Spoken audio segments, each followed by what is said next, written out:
On behalf of the Texarkana Museum System, we would like to welcome you to the event this afternoon. I know you're going to learn a lot. I know you're going to have a plethora of questions for our experts. Dr. Tennison, we have heard him several times speak. He does a fabulous job, and I'll let him tell you all about himself because I don't have his bio here to read. And so, welcome on behalf of the museum. We will stop for refreshments at various points. So if you find yourself getting hungry, you can just raise your hand. Welcome. Thank you, Ms. Blackburn. Thank you so much.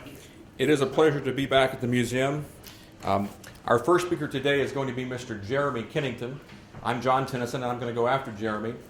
Some of you might have seen Jereme speak at the Sullivan Performing Arts Center in 2014 at the Phantom Killer Forum we had back in that year. I think it was on November the 9th, 2014. And this is a follow-up presentation to that, delving much more specifically into the suspects of Sweeney, of Youell, Swinney, and H.B. Tennison. Jereme's going to start. I don't want to take any more time away than necessary, but let me just say that Jereme has, over the years, since I first met Jereme in 2013, he has conducted what I would consider some of the most thorough and objective and non-biased research of anything and everything that can be found on the Phantom Killer.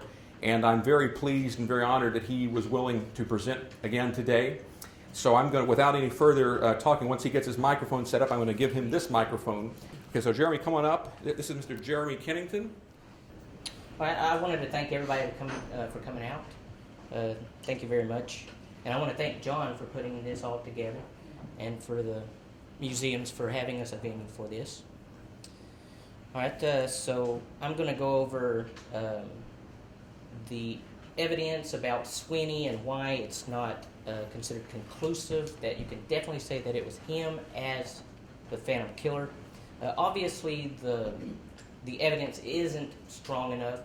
Otherwise, this would still be a solved case. So, I wanted to clear the air right now that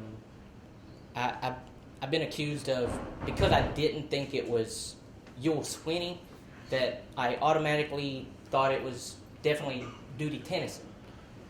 That is totally not the case at all. I think it's possible that it was either of them, as well as possible that it was neither of them. So I just wanted to clear that up right now. So what I'm going to go over is the evidence on why it wasn't conclusive to convict him, basically. All right. This was in James Presley's 25th anniversary series in 1971. It states, "There are some lawmen who think the man who committed the slayings was arrested, but never brought to trial for lack of sufficient hard evidence." And that's what I'm going over, why this evidence wasn't sufficient enough. This was Lone Wolf Gonzalez's biographer, and he wrote, "The Lone Wolf had his opinion in the matter. Years after the series of events, he commented that the officers had a good idea who the perpetrator was, but could not move in because of a lack of conclusive evidence." Okay, so why is this evidence considered inconclusive? And what is this evidence exactly? This evidence includes some peculiar statements that Youell Sweeney made while he was being detained, stolen and abandoned cars that Max Tackett had. He came up with this revelation that on the nights of the attacks that there was stolen and abandoned cars, and going off this, it led him to the arrest of his wife, Peggy. His wife's testimony, which incriminates him in the murders of Booker and Martin, an address or date book belonging to a victim, and a work shirt that's possibly belonging to a victim there. Okay, I'm going to go over the first one here, is the peculiar statements. So what exactly did Youell Sweeney say when he was being detained? After Max Tackett had caught up to him, he had stated, "I will spend the rest of my life behind bars this time. Do you think that I could be lucky enough to get out in 25 years? Hell, they don't want me for car stealing. They want me for something more than that." These were in Max Tackett's notes that were dated July the 21st, 1946, that year. Mr. Don't play games with me. You want me for more than stealing cars. Mr. Johnson, he's talking to Tillman Johnson, who is also there detaining him. What do you think they'll do to me for this? Will they give me the chair? Mr. Johnson, you know you got me for more than stealing cars. This was in Presley's 25th anniversary series. And in the 50th anniversary series, it states, he said, hell, I know what you want me for. You want me for more than just stealing a car. Okay, so as you can see what he's saying here, it looks like he's incriminating himself in something a lot more than stealing cars, more like murder. Also, it's not clear that he's even talking about any multiple murders, much less the phantom murders. So that he could be incriminating himself in some other unknown crime that we have no idea about. And in the Max Tackett's notes, on the last bullet up here, he says they don't want me for car stealing, they want me for something more than that. So that's just him stating what they wanted him for, and not necessarily him saying anything about what he did. So the peculiar statements are just that. They're just peculiar, nothing conclusive there. Okay, we're moving on to the stolen and abandoned cars. Max Tackett had stated, it had come to my attention that on every night of these night assaults and murders, a car was stolen on each night here in Texarkana, and the car that had been previously stolen had been abandoned on the scene. In the 50th anniversary, it states, because the slaying started March the 24th, the late Max Tackett, who at that time was an Arkansas State police trooper and close colleague of Johnson's, noticed that each night of the phantom killings had an accompanying car theft as well as a stolen car abandonment. Okay, so to conclude, each night of the attack there was apparently a stolen car, and then the next attack there was an abandoned car from the previous time. Alright, so Sweeney did steal a green 1941 Plymouth on the night of March the 24th, which was the day that Griffin and Moore were found murdered. But this was actually the following night after they had been found, and not during the night of the actual murder. If Tackett's hunch was true, then this stolen car that he stole that night, which was the green 1941 Plymouth, it should have been abandoned on the next attack, which was the Booker and Martin murders. But in fact, it wasn't. This car was still in possession of Sweeney 3 months later when his wife was arrested on June the 28th. And so while it may be true that abandoned and or stolen cars may have occurred on each night of the attacks, none of them are actually linked to Sweeney. He did not steal or abandon a car on the night of the attack when Jimmy Hollis and Mary Larry was attacked, and he didn't abandon a car on the night of Griffin's and Moore's murders. No previously stolen car was abandoned on the night Paul Martin and Betty Booker were killed, and no known car was abandoned or stolen at the scene of the starts. No cars were stolen or abandoned by Sweeney on the nights the attacks actually occurred. Sweeney admits to stealing a red or a maroon 1941 Chevrolet sedan, but this was on March the 3rd. No murders happened on March the 3rd, at least not in the phantom attacks. And then he gave that car to a couple in Lubbock, Texas, so this wasn't even abandoned. So, and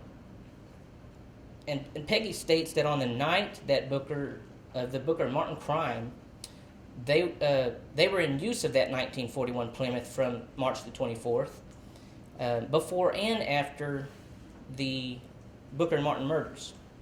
A friend of Booker's family had stated that her car was stolen that night. And so if this was Sweeney, then this contradicts Peggy's story. And if Peggy was lying, then why should we conclude that she was telling the truth on her polygraph exam? Sweeney did try selling a Plymouth stolen from Pampa, not Texarkana, in Atlanta. And so yet again, that has nothing to do with abandoning a car. It seems like he was always trying to sell the car or give it away. So this theory does not fit Sweeney. This is inclusive evidence of him being the Phantom. It has nothing to do with connecting him to the Phantom or of stolen or abandoned cars on the nights of the Phantom attacks. And we don't even know if the real Phantom was even driving his own vehicle. He could have been a hitchhiker or even a hijacker. This is a note from Max Tackett, and on the first one there, he's talking about the night that Jimmy Hollis and Mary Larry were attacked. And on number 2, he states that we cannot prove that Sweeney had a car at any time during this time. He did use a cab the following night. And then on number 3, he states that a man that he was staying with at that time, he saw Sweeney leave walking at about 2 a.m. So that doesn't prove anything about him stealing or abandoning a car, especially on the night of the attacks. And then on number 4, it says on the night of March the 23rd. That was the night that Polly Ann Moore and Richard Griffin had been murdered, and early that morning of the following morning of March 24th, that he was seen walking on the street in Texarkana. But he did steal that car that following night. So that's where that came from. Okay, so the stolen and abandoned cars do not seem to fit Sweeney into being the Phantom Killer. And going on to the wife's testimony about incriminating him in the murders, she was arrested on June the 28th, and almost a month after her arrest, she gave 3 statements. The first was on the morning of July the 23rd, and the other 2 were done that next day, one in the afternoon and the other at night.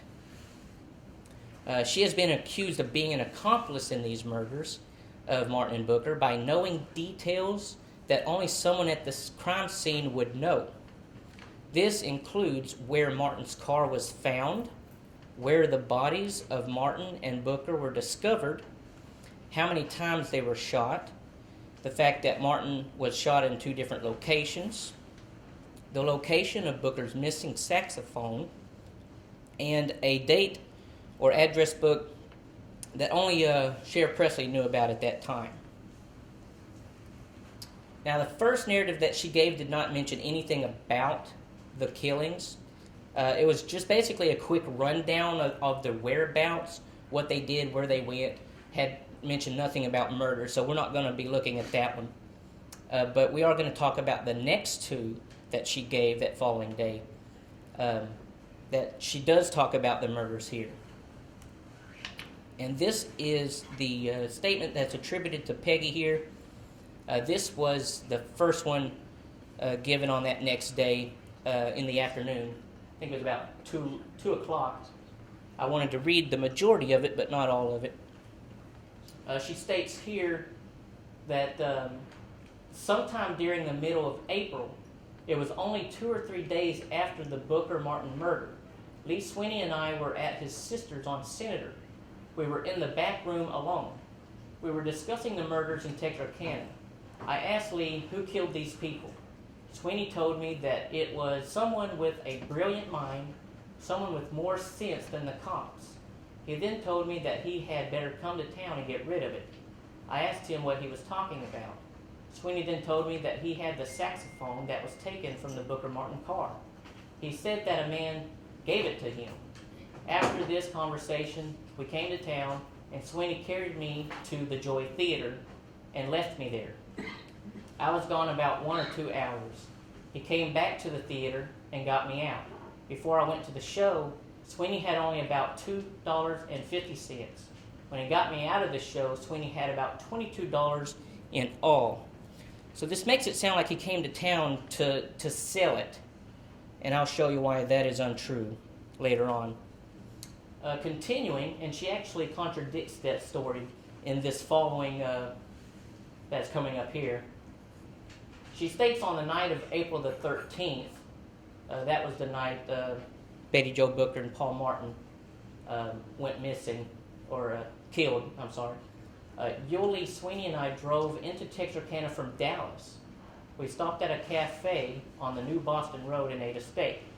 This was about 6:30 p.m. We left here and came into Texarkana and went to a show at the Joy Theater. And then they went around town a little bit before going to the park, but I wanted to skip down where she was talking about going to the park here. Let's see where that is. Okay, about right here. Sweeney asked me if I wanted to go to Spring Lake Park, and I told him I would if he wanted to. Sweeney was driving, and he drove out to the park. After getting into Spring Lake Park, Sweeney drove on around the park until we came to a dairy over behind the park. We had seen several cars parked around on the road in the park. Sweeney stopped the car near the dairy, and we drank 4 bottles of beer that we had. Sweeney got out of the car, and I asked him what he was going to do. He said, "I'm going to take a leak." Sweeney left the car, and I was alone. Sweeney was gone from the car about 1 hour when I heard something that sounded like 2 gunshots. I do not know whether they were pistol or shotgun shots. It was just getting daylight when Sweeney came back to the car.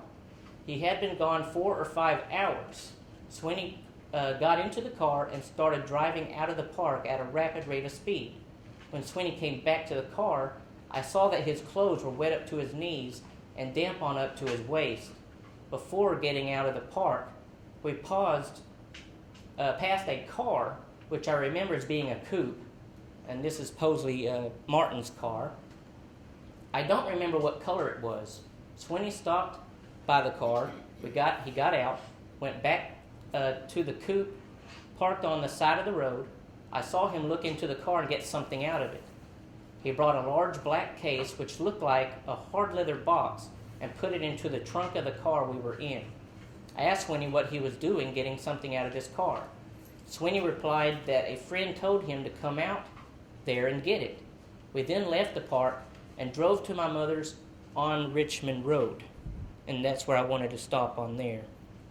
This has a second page. I'm not going to read that, but I wanted to point out that she did not sign anywhere on this statement, but Tillman Johnson did.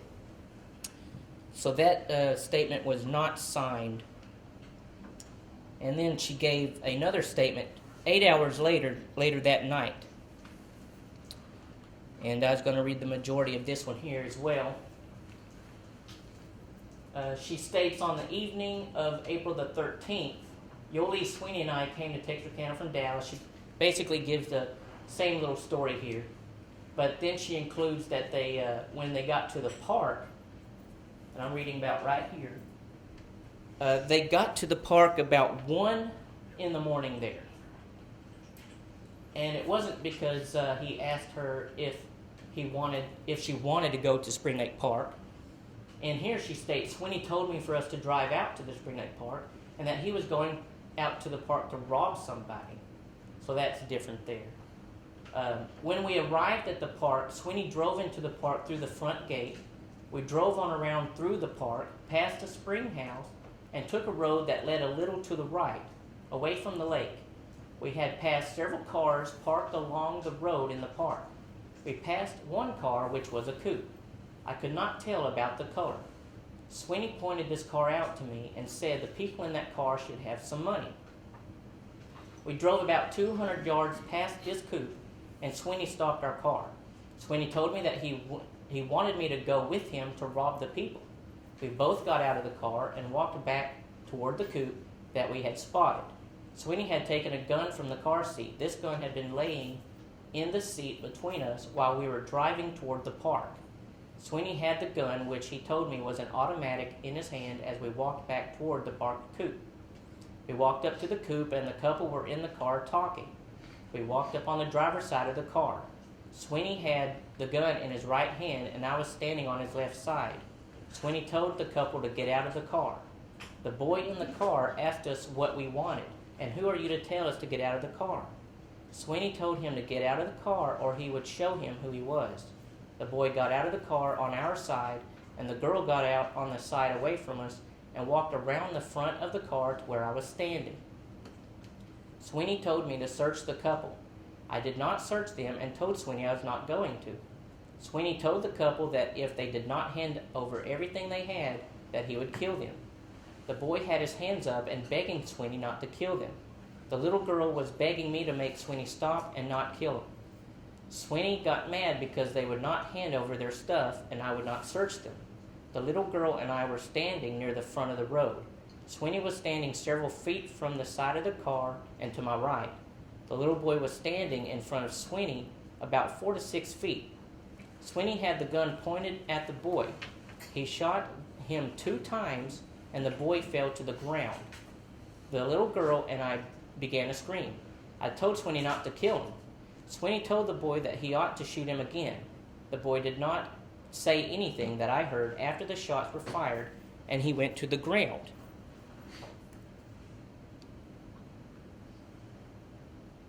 On the first page of this statement, I told about the car being in the park. This was not true. The coupe with the couple in it was parked on the gravel road which runs north along the railroad east of the park. The coupe was parked on this gravel road about 300 yards from the front gate of this park.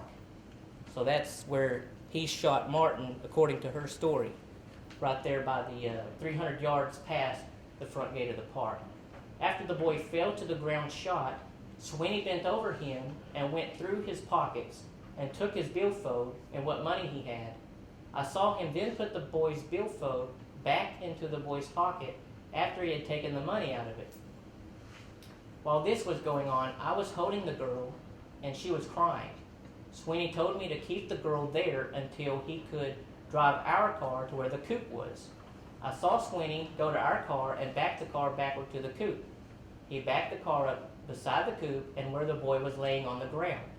Sweeney told the girl to get into our car. Our car was the 1941 green Plymouth sedan. The girl got into the front seat of our car. She got into the car and Sweeney then picked the boy up and put him into the back seat. Sweeney told me to get into the car. I told him that I would not. He told me that he was going to kill me. Sweeney then told me to get into the coupe and be sure not to touch anything and that I would leave fingerprints. Sweeney had a glove on his left hand. It was a brown cotton glove. He held the door of the coupe open for me with the gloved hand. Sweeney then got into the Plymouth car of ours and drove north on the gravel road toward the dairy back of the Spring Lake Park. Sweeney got out of the car and came to the coupe with his gloved hand. Oh, I'm sorry, I think I skipped the thing there. It was just breaking day when Sweeney drove back up to their car. Sweeney got out of the car and came up to the coupe with his gloved hand and opened the door for me to get out. He then looked into the coupe and found a large black leather case in the car. He put this case into our car in the trunk. Sweeney told me that he had tried to get some from the little girl and she would not let him have it and that he killed her. I asked Sweeney what he did with the bodies and he told me that he put them where no one would find them. We drove away from the park coupe and drove to Texarkana to a cafe near Camp 67 on East 9th. Before leaving Spring Lake Park, we drove into the park and Sweeney went into a restroom below the spring house and he changed clothes. As his clothes he had on during the killing had blood all over them. He washed his hands in the spring. After leaving the cafe at Camp 67, we drove on the Texas side toward my mother's house and we parked on the side road in the woods. And that was all I wanted to read on that one there. She has a second page there, or actually a page 3, I'm sorry. There is a paragraph. I'm going to get to this later. It's the third one up from the bottom. I'm going to be talking about that one at a later time. But as you can see, yet again, she did not sign anything, but Tillman Johnson did. Okay, so the details she gave in these statements, or narratives, as you can say, do not match the facts of the case at all. And I will show you. She stated that they went to the park at 1 o'clock, but they couldn't have seen Martin's car at 1 since Booker didn't even leave the VFW until about 2 a.m. That was just leaving from there, not getting out to the park. Paul was not shot by the entrance of Spring Lake Park, so that's completely wrong. The saxophone case was dumped in the vicinity of Booker's body. In the statements that I just read, she stated that he put it in the trunk and they drove off. What would be strange about that is he would have to come back toward that crime scene to dump that case. And that he could dump that case anywhere, nowhere even near the scene. But it'd be strange to go back to that area. It would be such a hot area. It'd be too risky to go back there to dump the case.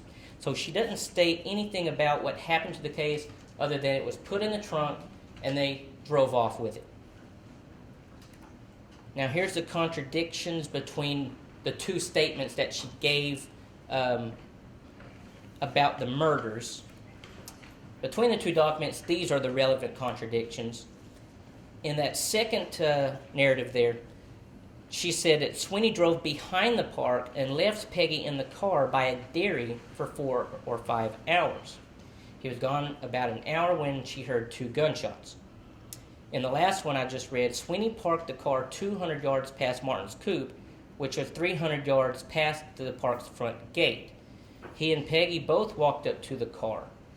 A few moments later, Youell shot Martin twice. He left Peggy with Martin's car and drove the teenagers towards the dairy. In the second statement, when Sweeney came back, he was wet up to his knees and damp up to his waist. He drove off and stopped by a car, looked inside, and grabbed a black leather case that looked like a hard leather box, then placed it in the trunk and drove off. He left towards Peggy's mother's house on the Texas side. On the way there, Sweeney pulled into a side road to change his wet clothing in the woods. In this last statement, when Sweeney returned, he grabbed the black case out of the car and placed it in the trunk. He changed his bloody clothing in the restroom at the park. Then they leave to a cafe on the Arkansas side. Afterward, they head to her mother's house, but turned down a side road in the woods and slept until the afternoon. Now, she told a very inconvenient lie, and this is that paragraph I was telling you about that was third from the bottom. This is what that paragraph states. This was in her statement what she was apparently what she had told the police at that time. We left for Dallas, Texas on a Monday night and arrived in Dallas on Tuesday night. We took our time on the road and stopped at nearly every town. We stopped about 10 or 15 miles east of Dallas on a side road off of Highway 67. Sweeney got out of the car and took the clothes out of the trunk of the car that he had on the night he killed the couple in Spring Lake Park. These clothes were khaki pants and shirt. They had a lot of blood on them. Sweeney put paper under the clothes and set them afire. So that was the last narrative that she had given on July the 24th, about 10 o'clock at night. This is in James Presley's book, and he states, the next day, Miller County Sheriff Davis took Peggy to Dallas. They spent the day trying to locate the site where she claimed Sweeney had burned his blood-spattered clothing. The search failed. The several sites she thought might be the one never revealed evidence of a burn. Either her memory was defective or her story was not true. Dallas detective Will Fritz interviewed her and concluded she wasn't telling the truth. Then she refuted her earlier claim and admitted that Sweeney hadn't burned any clothing near Dallas. This is an FBI document, and it's dated July the 29th, which is 5 days after she was giving her statements, and a day after they went to Dallas to look for this area where the clothes were apparently burned. It states right here by this star, Peggy Lois Sweeney maintained that signed statement, but we noticed that they weren't signed.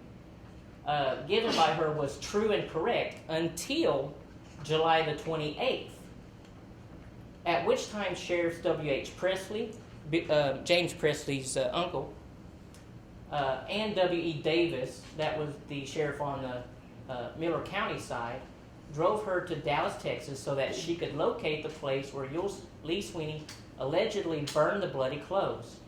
Peggy Sweeney then stated that entire story given by her was untrue and that she had made previous admissions because she had been questioned so extensively by Arkansas authorities. Right here, she now denies any participation or any knowledge of murders.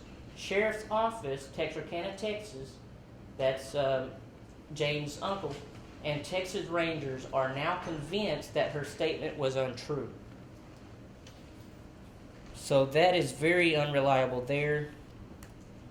These statements attributed to Peggy so far, they contain contradictions, they got lies, and the information just doesn't fit the facts of the crimes. And she did give a fourth statement. This was on November the 22nd later that year. This was almost 5 full months after she was incarcerated. Now, all of a sudden, the details are much closer to the facts. This is the last statement that she had given before giving a polygraph exam.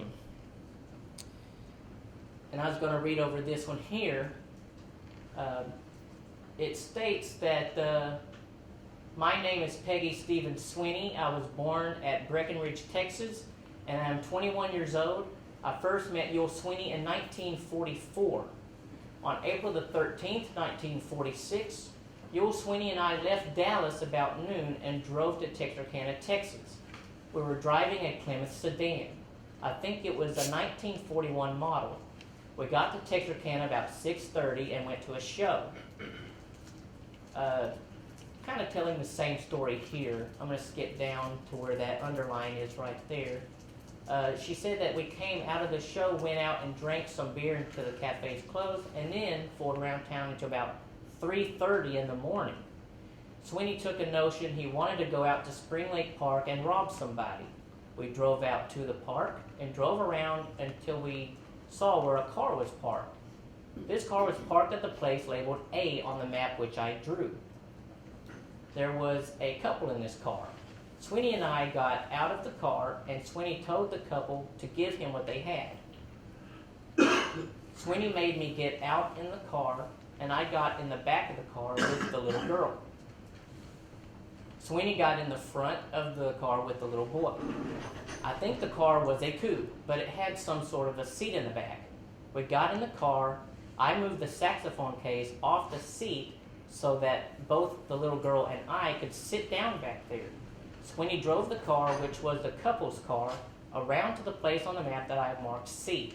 He stopped the car, and we all got out of the car. Sweeney shot the little boy.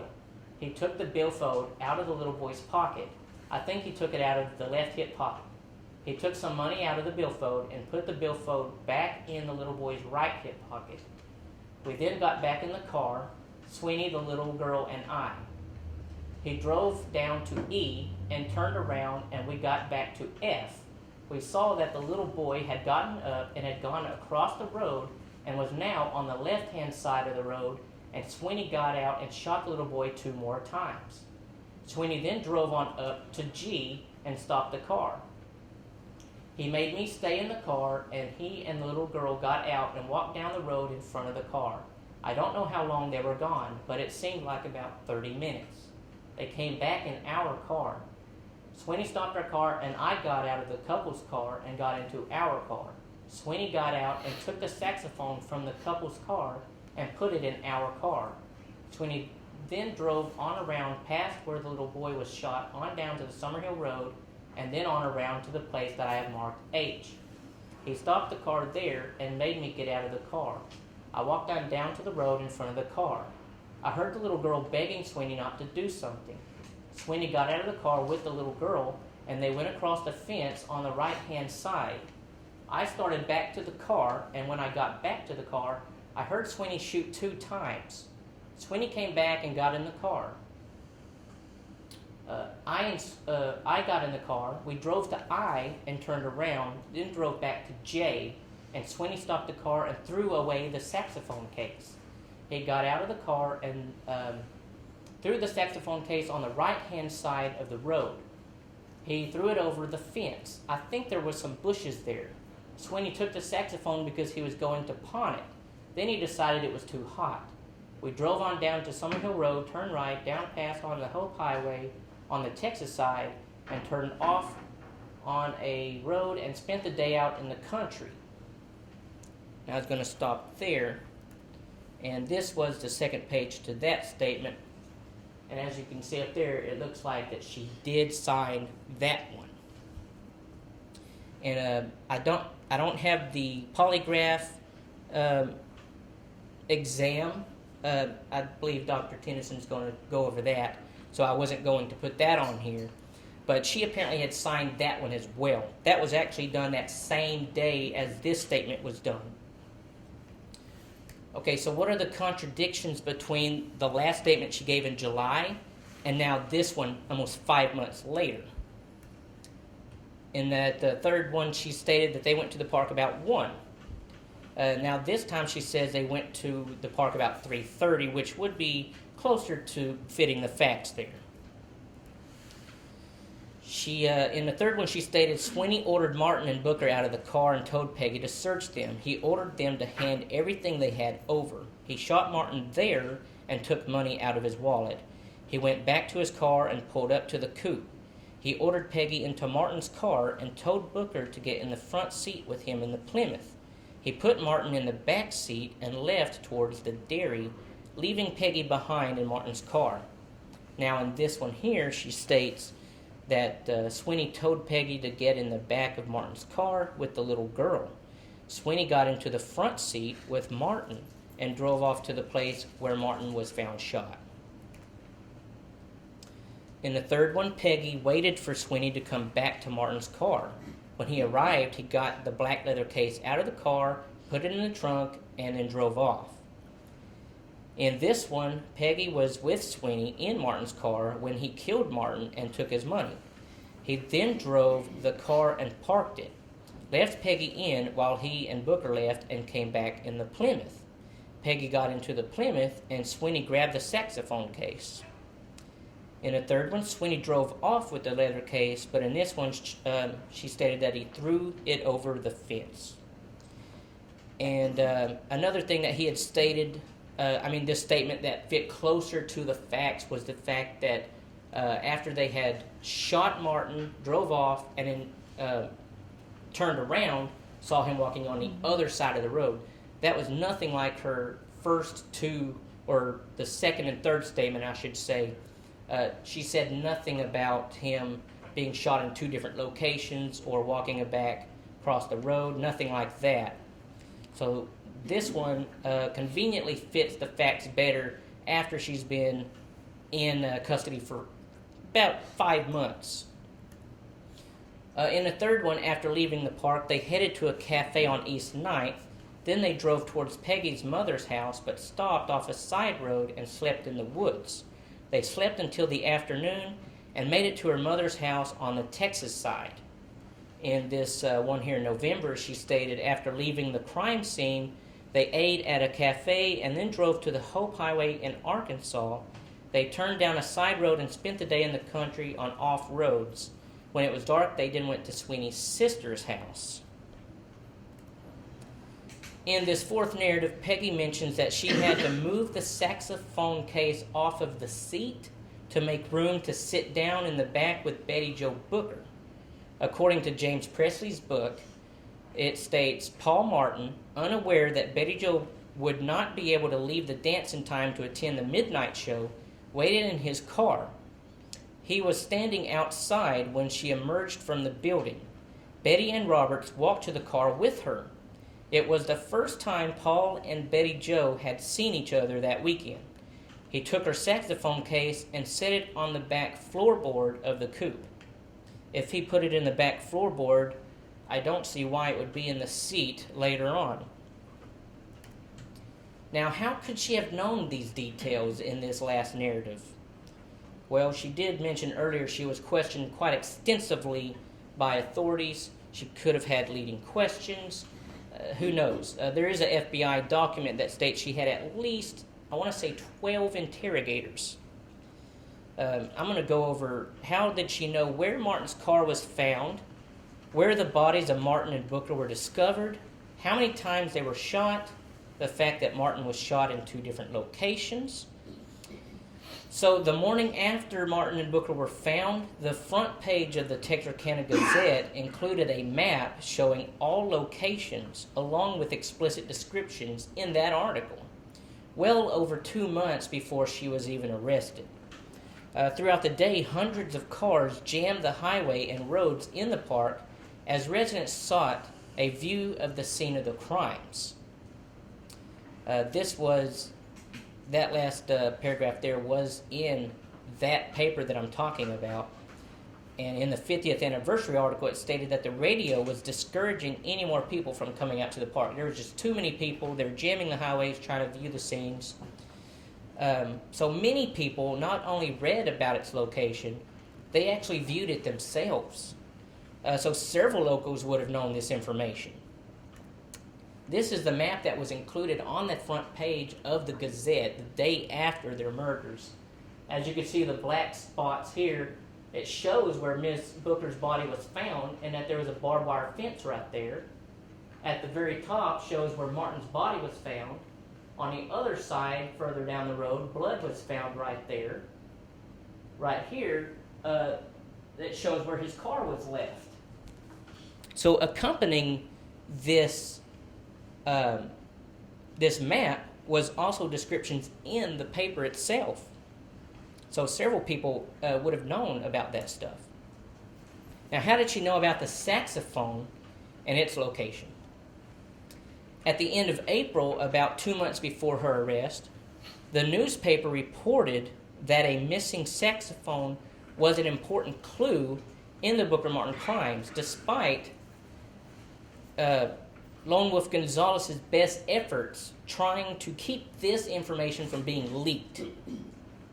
A suspect was highly publicized in the papers as a possible connection to the missing saxophone by attempting to sell one at a pawn shop in Corpus Christi, Texas. This was a developing front page story that ran for 4 days. Now, this would have been a hot story that everybody would have definitely been interested in and keeping up with, because this could be a break in the case. This was a suspect. Apparently he had a saxophone he was trying to sell. This could be her saxophone. Nobody knows where it's at just yet. So everybody was paying attention to this story. Everybody knew that there was a saxophone that figured into this case.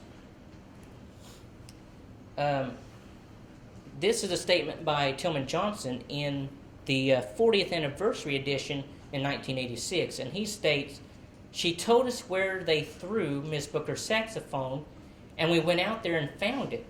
Crap like that. There is just too much circumstantial stuff here to say they didn't do it." Well, we know that this is untrue, and I don't think he was lying on purpose or anything, but this is just how some of the information can get, even from authorities. Now, how did she know about the saxophone and its location? During the 4 months Peggy was incarcerated, she never even mentioned where the saxophone was located until the November the 22nd statement, which was almost a full month after it had been accidentally discovered by 2 fence repairers on October the 24th. The details of this discovery were published on the front page of the Gazette. And this is that front page. It goes over the story of the 2 fence repairers right here finding the black leather case. And this whole column right here goes over the details on how they found it and where they found it. Then, it was almost exactly a month after this came out, Now all of a sudden she tells them where the saxophone was found. Any time before that, she did not mention anything about it being found or that it had even gotten rid of, other than earlier possibly being sold, as that first paragraph I had read before.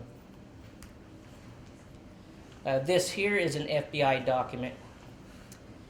And let's see where I wanted to read here. Okay, this document came out that following year in 1947 in February. That was the month that Sweeney and Peggy were both actually put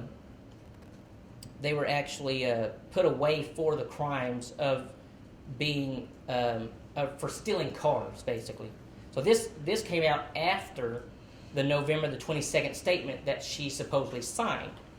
And it states on the underline, Peggy Sweeney has again retracted her statement involving Youell Sweeney in this case.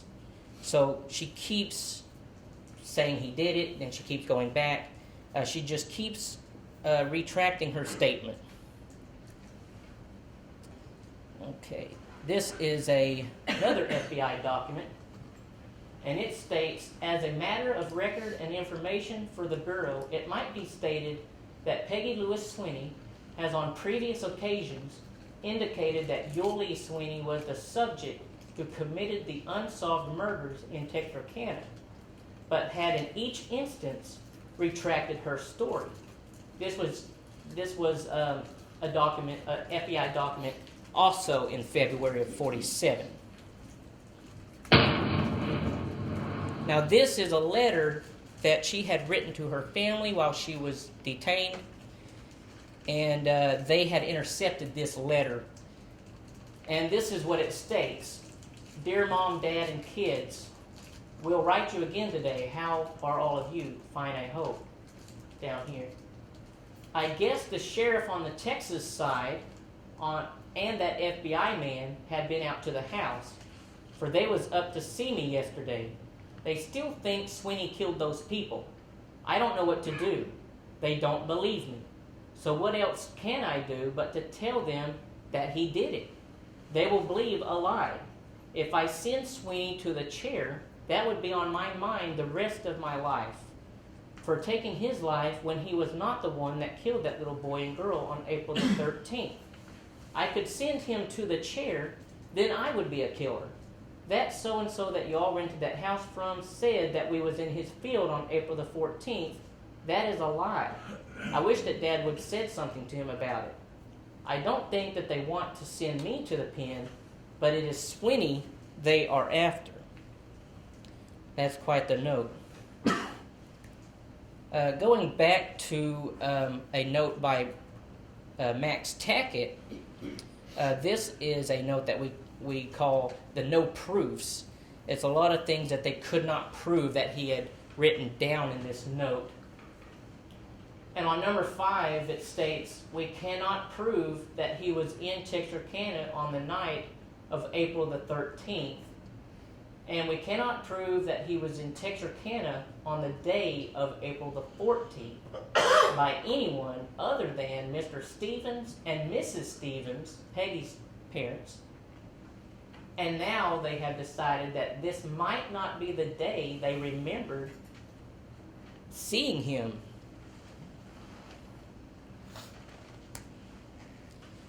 So the wife's testimony is very unreliable. She keeps retracting her story. They even with it being signed, and several authorities stating that she passed the polygraph exam. All of that, it wasn't good enough. It had lies, contradictions, and it just wasn't unreliable. That's why it was considered inconclusive. So even having it signed still just didn't matter. Okay, moving on to the date or the address book that Sheriff Bill Presley had found at the scene of Martin and Booker. Apparently, he and Jack Runnels were the first officers on that scene, and while he was looking around, he found this date book in bushes And I can't tell you exactly where, and I'll show you why. But apparently he found this and kept it to himself, didn't tell anybody about it. And apparently Peggy supposedly knew about this date book. In James Presley's 25th anniversary article, it states, she said that's where the little boy and girl and the car was parked. And as kind of a side note that he puts there, they found a date book there, but this information had been gathered by a Texas Ranger, and we learned of this information only afterward. So in this one, she doesn't state anything about a date book. She just said that she's basically pointing out where the little boy and the girl were in the car when it was parked. And just as a side note, he stated that they found a date book there. So it looks like she's incriminated in that way. In the 50th anniversary article, it states, she told police things only a person actually at the crime scene could know. One such item that connected the woman and the suspect directly to the scene was her statement about the date book of one of the victims, a book only Bowie County Sheriff W.H. Bill Presley knew about at that time. And as you can see in in James Presley's article in 71, as the side note, he doesn't mention anything about his uncle. He just states that this information about the date book was gathered by a Texas Ranger, and it was only later that they learned about this information. Okay, let's see. Also in that same article, hold on. Okay, that was, I'm looking at the bottom one here. This was a documentary from TLC. It was called Ultimate 10 Unsolved Crime Mysteries. And in that documentary, I believe it came out 2001, it states she also claimed he took something from the victims and tossed it in the brush, which was confirmed by the sheriff on the case. This next quote here is from Tillman Johnson in that documentary. He says, Sheriff Presley pulled a little notebook out of his pocket and said, the first day we were out here, I found this book, this little date book, that belonged to the Martin boy. Now he had kept that to himself, and no one else knew that he had it, so that made pretty good solid evidence. Okay, in the third narrative of Peggy Sweeney, okay, she actually doesn't mention anything about a date book, but this is the closest to what she could be talking about.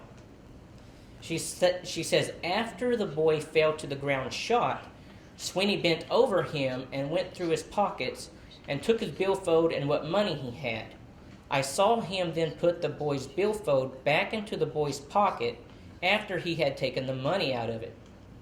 And as you remember in her third narrative, she stated this was near the location of the entrance of Spring Lake Park. In her statement in November the 22nd, she stated, he stopped the car and we all got out of the car. Sweeney shot the little boy. He took the billfold out of the little boy's pocket. I think he took it out of his left hip pocket. He took some money out of the billfold and put the billfold back in the little boy's right hip pocket. And where this was stated was where he was actually found shot. So the two locations are completely different. If he did find a date book on Martin and throw it in the bushes, in her third statement, it would have been near the entrance of Spring Lake Park. In the fourth narrative, it would have been where his body was located, which was back behind the park on North Park Road, nearer to where a dairy used to be. Two completely different locations there. In the FBI document here, let's see, it states, I'm going to read right where it says Sweeney over here, So Sweeney then drove his car around in that area and finally stopped in a secluded area where he changed clothes because the clothes he was wearing had blood on them. This was after he apparently had shot Betty Jo Booker. It is to be pointed out that at the place designated by Miss Sweeney as to where the clothes were changed is the same point where the Martin boys' address book was found. So this is yet a third location that this date book could have been. There's 3 different locations here.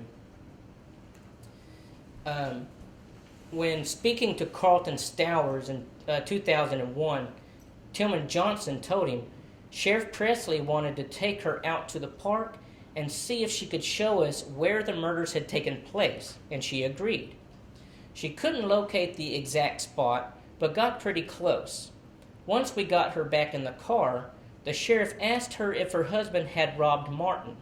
She acknowledged that she remembered him taking some things out of the boy's pocket and then tossing them away in a nearby ditch. What very few people knew at the time was that a small date book belonging to Martin had been found in a washed-out area not too far from his body. So this location apparently is where his body was found. Now, the date book is not even mentioned by Peggy in any of her statements at all. She doesn't mention it in the polygraph exam either. It's kind of weird if that was some really incriminating evidence. Why did they not talk about this in the polygraph exam? It's not even mentioned. Max Tackett doesn't mention it in his notes. Bill Presley, the one who actually discovered it, never actually made an official statement about it. Well, there's no paperwork that I've seen anywhere where Bill Presley talks about finding this. Apparently he did tell Tillman Johnson, and that's where the story comes from. There's no record of it being checked for fingerprints. Even if it didn't have fingerprints on it, I think that would be a very routine thing to do, is to have this thing checked for fingerprints. And I've seen no document stating anywhere that this was checked for fingerprints. And the strange thing is, she never actually even mentioned the date book at all. So why is she attributed to knowing about this date book? It states here in Presley's book that the Bowie County Sheriff asked Peggy Sweeney, "Did you see Sweeney take anything out of the boy's pockets beside his wallet? Did he take anything else out?" Now, this is actually a very leading question. He could have asked, did Sweeney take anything from the couple? Instead, he asked about the boy specifically, and he pointed out that it came from the boy's pockets specifically. So that's very leading there. Now, what she stated was, "I saw him take some papers or stuff." This is very vague, doesn't say anything about the date book, and after being asked leading questions, she could be lying about seeing the papers or stuff.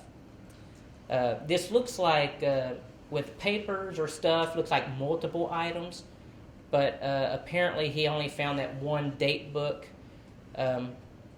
She seemed to have seen some very, well, in her narratives, she's very specific about him taking a billfold from his right hip pocket or left hip pocket and then putting it in a right. She was very specific about that, but then this, she's not so specific. So she did see a wallet, but now she didn't see a date book, but papers or stuff. So that's very vague there. So as compelling as this date book should be incriminating Sweeney, Bill Presley himself, according to the FBI documents, and his nephew, James Presley, wasn't even convinced that Sweeney was the Phantom. This was stated by James Presley 50 years after the murders and 24 years after his uncle's death. He stated, I got the impression that my uncle was not 100% certain that the evidence they had on the leading suspect was conclusive enough. And this includes the date book. He had deep feelings for people, and he knew that because of the emotions of the time, that whoever was convicted probably would be electrocuted. He wanted to be absolutely certain. In the 50th article, it also states that Jim Presley, one of two former Gazette employees who chronicled the Phantom Killer in the past 25 years, says he won't deduce a probable suspect because his uncle, Bowie County Sheriff Bill Presley, was never convinced the man fingered by his girlfriend was guilty. Jim Presley won't make a guess either. This was 50 years after the crimes. Some others who never accepted the Sweeney solution were Bill Presley and J.Q. Mahaffey. He was a worker at the Texarkana Gazette. This was referenced from Michael Newton's book, and he was quoting the Dallas Morning News for that. Okay, Bill Presley and Max Tackett, they sent off thousands of fingerprints to be tested with the Latins that were found at the Booker and Martin crime scene for the next several years after that. So I'm thinking if they were convinced that this was the man, if they had evidence that was very incriminating, I don't see why they would keep searching thousands of different fingerprints for this specific crime scene here at Booker and Martin. There were fingerprints found on the steering wheel of Martin's car that did not belong to Paul, they did not belong to Betty, or even Paul's brother, which was the car's owner.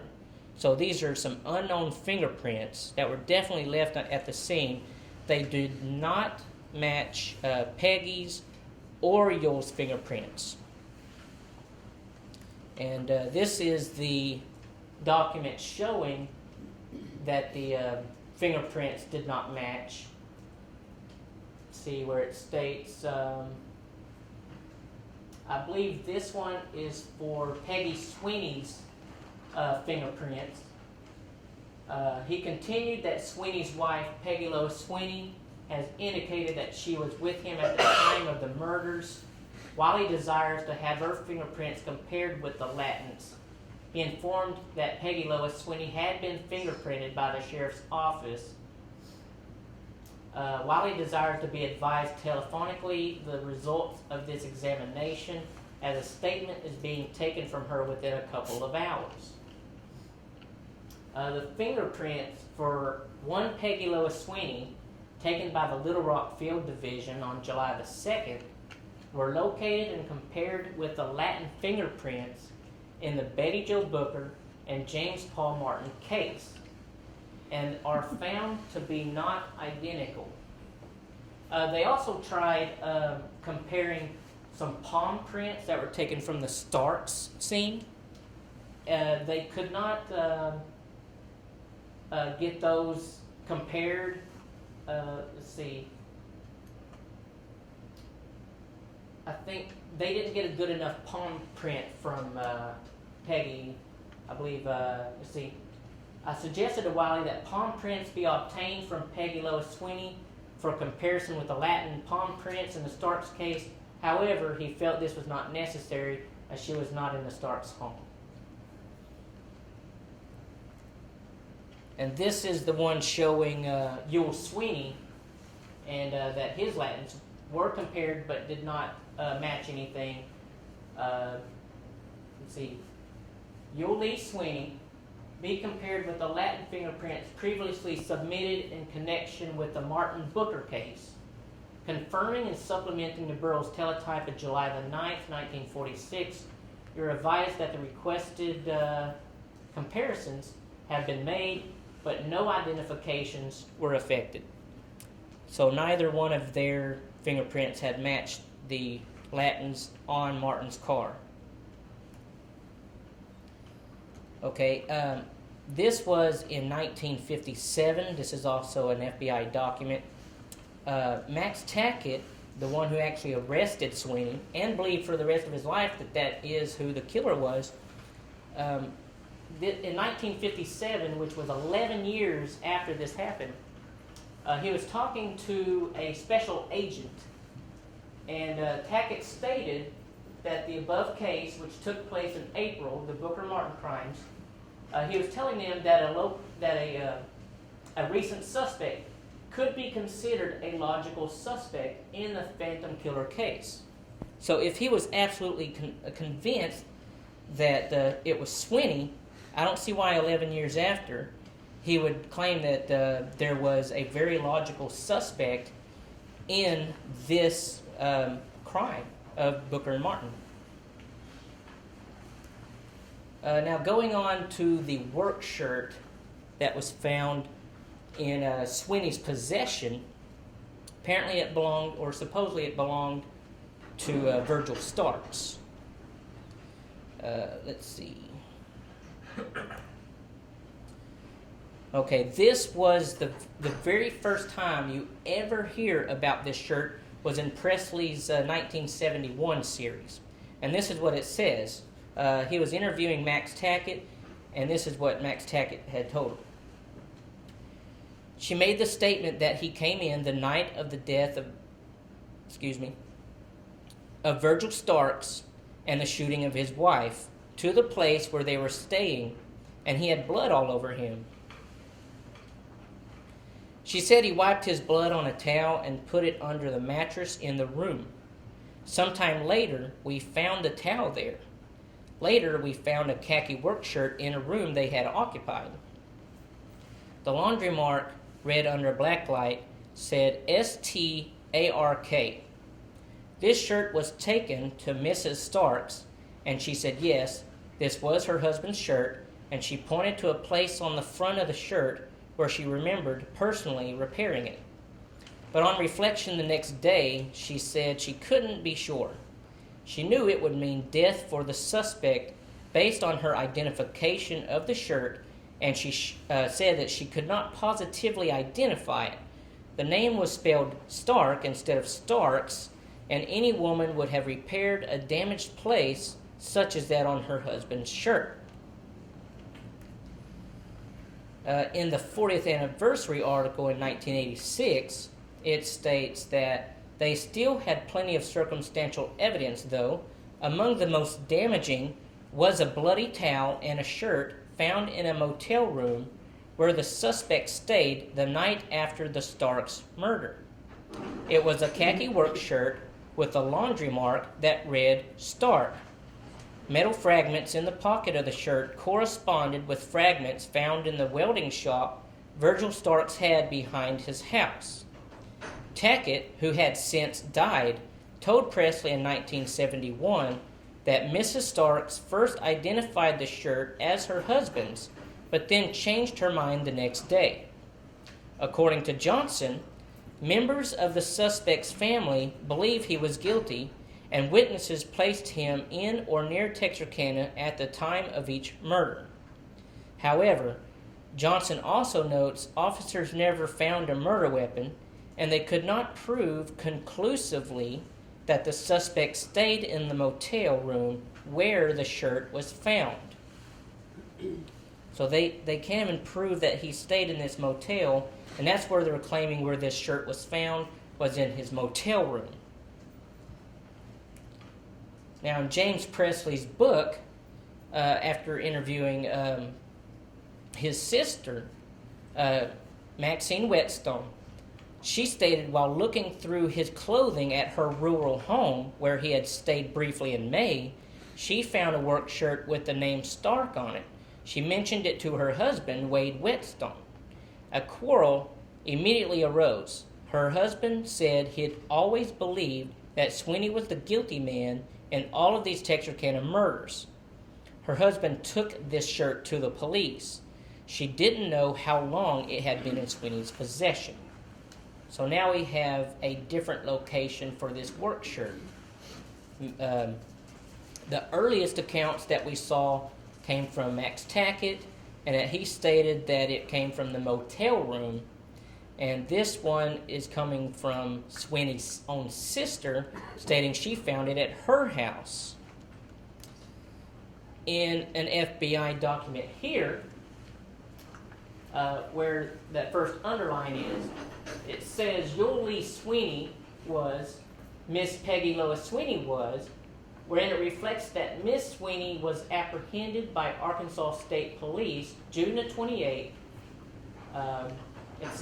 Agent Hallett and an Arkansas State police officer searched the Sweeney residence for information which would indicate the whereabouts of Sweeney, and found a shirt having a laundry mark bearing the name of Starks. So this is another different story about the shirt.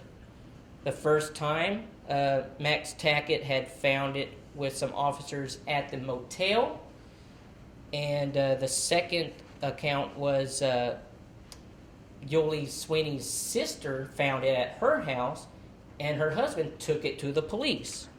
Now this one states that the police went into where he was staying, and they found the shirt at this house. So that's three different stories on where this shirt came from. This is the picture of the actual shirt here. And as you can see, it is very hard indeed to read exactly what it said. You can tell there's an S there, a T, but the last letter, you can't really make it out. And they were having trouble doing that. They couldn't tell if it actually said Stark or if it said Star with two R's. So that's why they couldn't really make that as conclusive as they were hoping.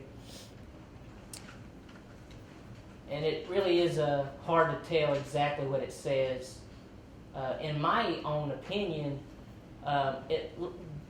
what looks like could be the K at the end looks very similar to the R just before that. So we don't know if it actually says Star or Stark.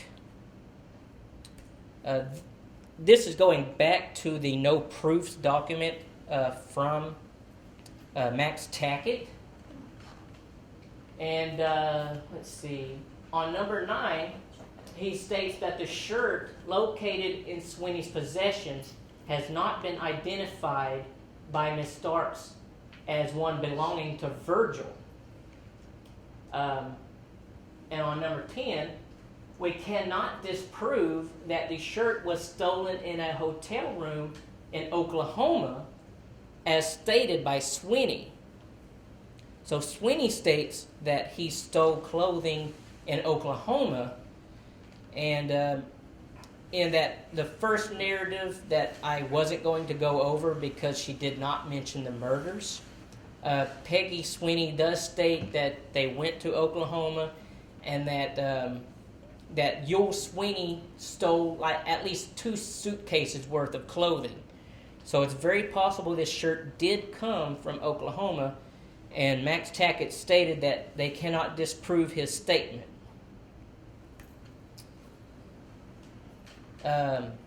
Let's see, in the 50th anniversary article, it states, I felt like the Phantom Killer did not do the Starks murder. This was said by Johnson, who was one of the lead investigators on the case. It would be hard to tie him to the Starks murder.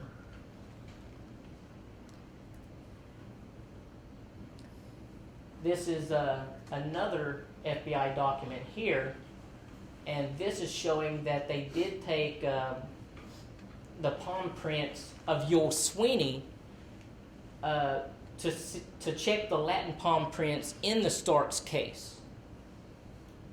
And let's see where it says it here. The palm prints of Youell Sweeney, a possible suspect in connection with the above entitled case, Virgil Starks, confirming and supplementing telegram of July the 22nd, you are advised that the Latin palm impressions previously developed in the case had been compared with the palm prints of Sweeney, but no identification was effected. So, as you can tell, each of these evidences they all just turned out inconclusive. They just did not have enough strong evidence to really convict him. Nothing to actually prove that Youell Sweeney was definitely the Phantom. I do believe that it is possible that he was, but I don't think it's necessary to come to a direct conclusion that he definitely was. And that's the end. It looks like I actually kind of finished a little early.